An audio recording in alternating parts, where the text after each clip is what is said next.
We're ready. Hello? Hello, you guys.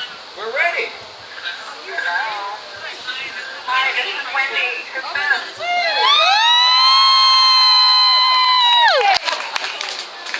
Love you, Wendy. So I guess y'all can hear me based on that reaction. Yes.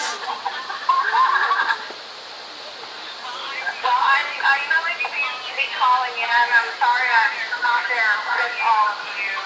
First of all, I want to start by saying thank you to Sharon Jacobs for hosting the event in her house. Thank you.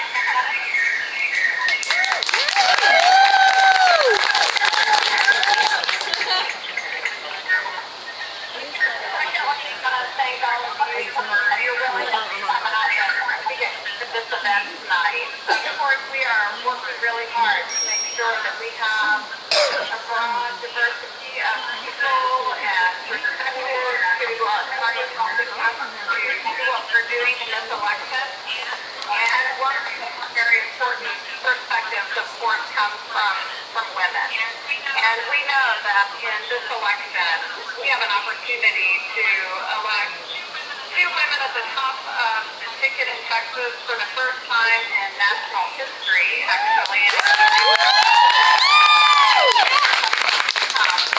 But we also have the benefit of making our work help to turn out votes for other women who are on the ticket.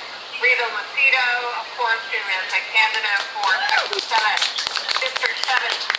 I met Rita when I was first running in 2008 for election to a seat that was a Republican-held seat and that everyone said I could not win. And Rita was willing to spend time with me and be helpful to me. And now she finds herself in the same situation. She's running for a district, of course, that's held by a Republican. But I believe that the strength that we have up and down the ticket is really going to be very helpful for her. We also have Jennifer Poole, Houston City Council at large position. I'm very pleased that Jennifer is part of the leadership in the Houston area.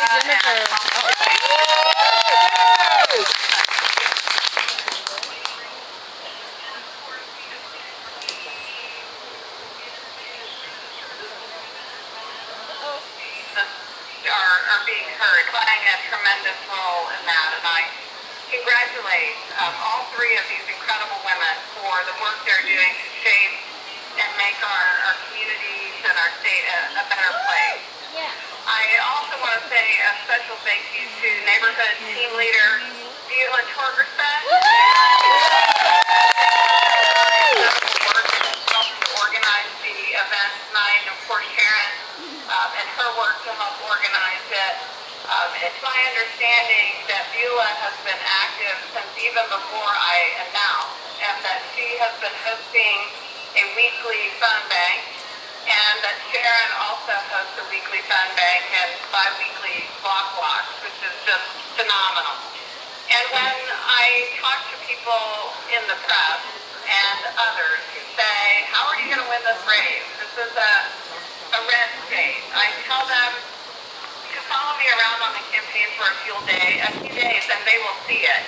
And it's work of people like Beulah and like Sharon who give me the encouragement and the belief that we are going to win, because so many people are actively participating in making sure that we do something extraordinary by showing extraordinary commitment to it. I'm honored. I'm so honored by all of the help that we're receiving. And we have a weekend of action, and I know you all are at Sharon's house this evening to see how you can get plugged in and be a part of the issues that will be uniquely important to women in this race, or that have a disproportionate impact, I guess I could say, on women.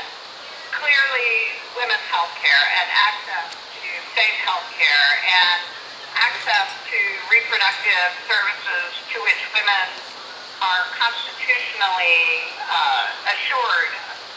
We know that those issues demand and deserve that we show up at the ballot box and demonstrate that what's happened in Texas is unacceptable.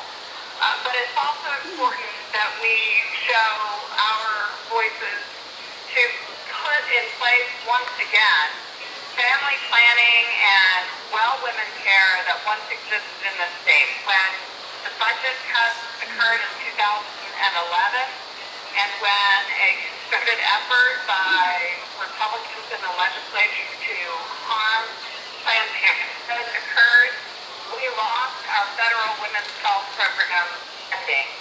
And together with that loss and the loss of state funding, over 75 well women clinics closed in our state. And women in some of our poorest areas of the state, the Valley, for example, have lost the only access to health care that they ever had.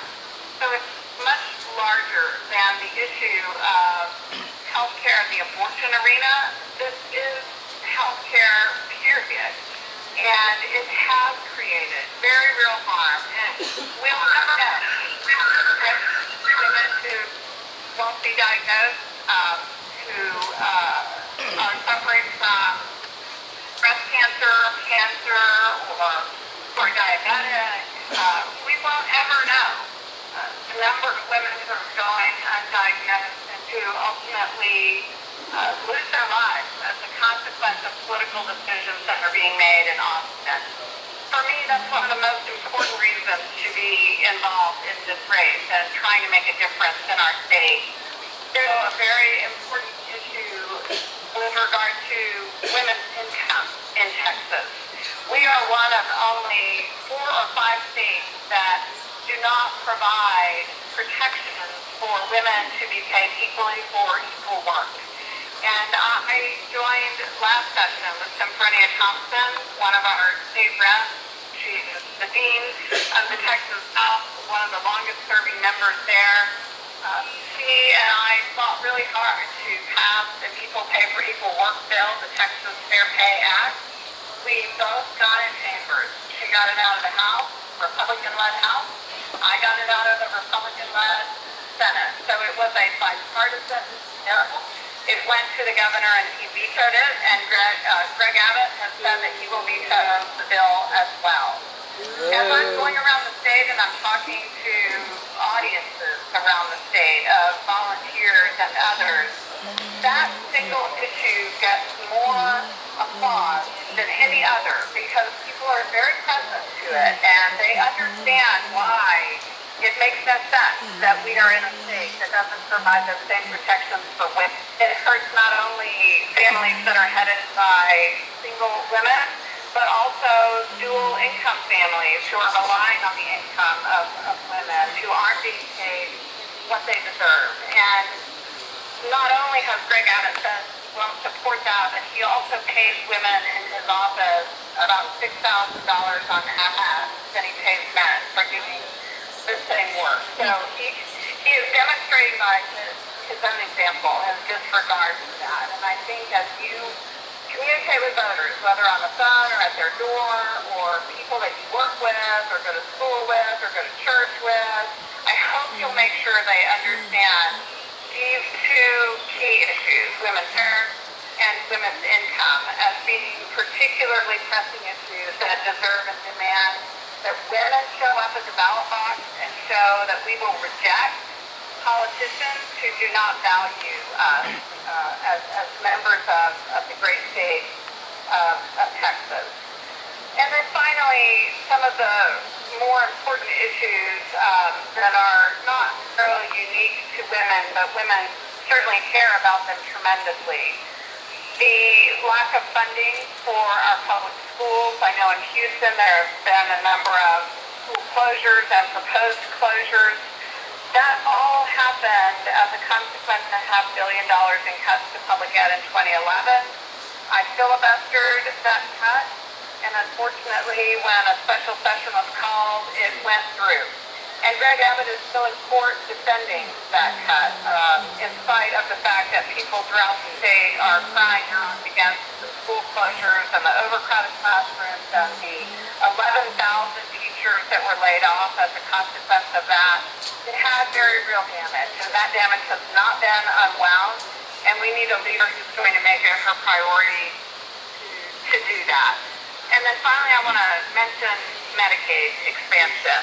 I cannot stress the importance of accepting our $100 billion of money that will come back down to Texas from the federal level in the next 10 years at the stroke of a governor's son who says yes to it.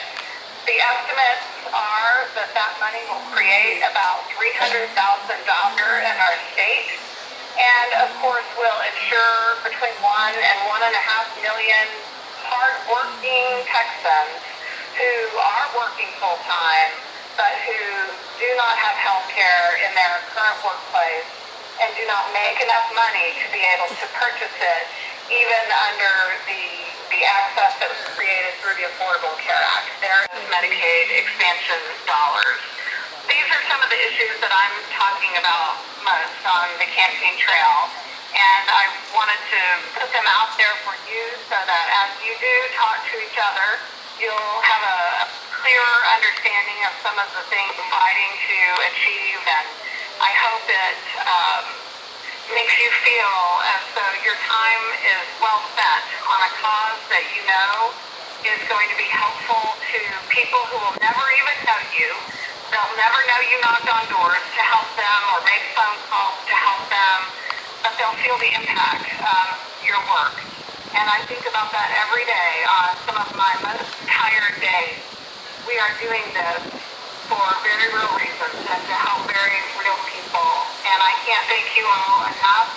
Sharon and Beulah, thank you so much for all of your efforts, and thank you to everyone who's gathered tonight, and thanks for all that you'll do. 97 days left, and I'm proud that we're on the same team with each other. Thank you.